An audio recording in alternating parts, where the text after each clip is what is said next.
is there are over 3,500 promises in the Bible. No matter how many problems you have, God's promises eclipse them.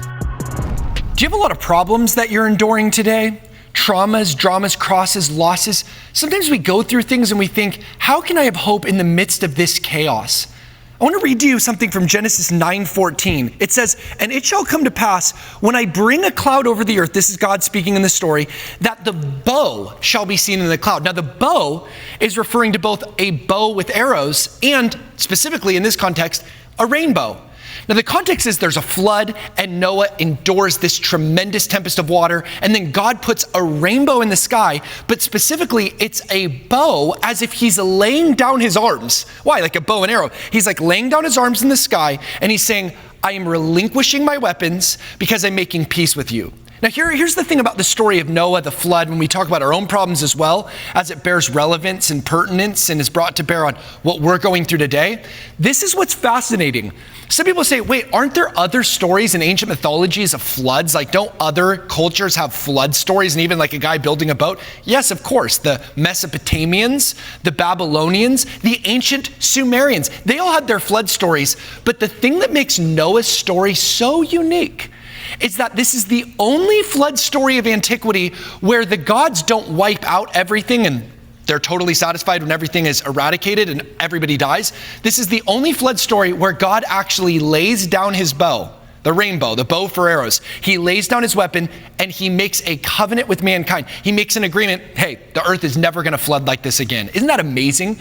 So this is the only story that has a happy ending. This is the only ancient flood story that has God, a God who makes peace with humanity. And what I think is so fascinating about this is with every flood, there is a rainbow. With every problem, there's a promise. That rainbow was a promise that this would never happen again. The earth would never flood like this again.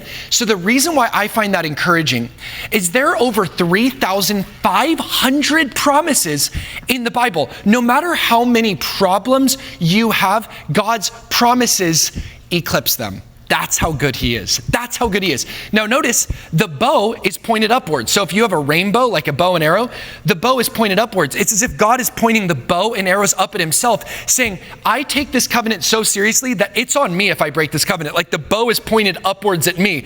His point is, I'll never break this covenant. I cannot deny myself. I can swear by none higher than myself. The bow is pointed up at me if I broke this promise, because I won't break this promise. I will eclipse your flood with a rainbow. Your problems with promises, your chaos with creation, because out of the chaos of waters, tohu vabohu, comes a greater creation. The Spirit hovers over the chaos. So I want to encourage you. What problems are you facing today? Embrace, face, chase the promises of God. That if you delight yourself in the Lord, he'll give you the desires of your heart. That if you keep asking, you'll keep receiving. That if you turn to the strongholds as a prisoner of hope, even a day he will restore double to you. That the Lord your God is a sun and shield. He will give grace and glory. No good thing will he withhold from those who walk uprightly. That he has predestined us to be conformed to the image of his Son, that what the enemy intends for evil, he redeems for the good. That he will restore the years that the locusts have eaten. That we can be a people who are always rejoicing, praying without ceasing, because we know that our God is with us to the very ending of the age, the very last epoch, into aeonios, eternity. He's there. No matter how many problems you face, the promises of God are there to meet every difficulty and challenge that you weather, because God lays his weapons in the sky. The bow is pointed at him. He says, I will not break this covenant. My promise proves true. Ben Courson here. Thank you so much for watching my new YouTube channel. Make sure to smash that like and subscribe button, share this video with all your friends, and hit that bell so you're notified every time a new video comes out. May the hope be with you.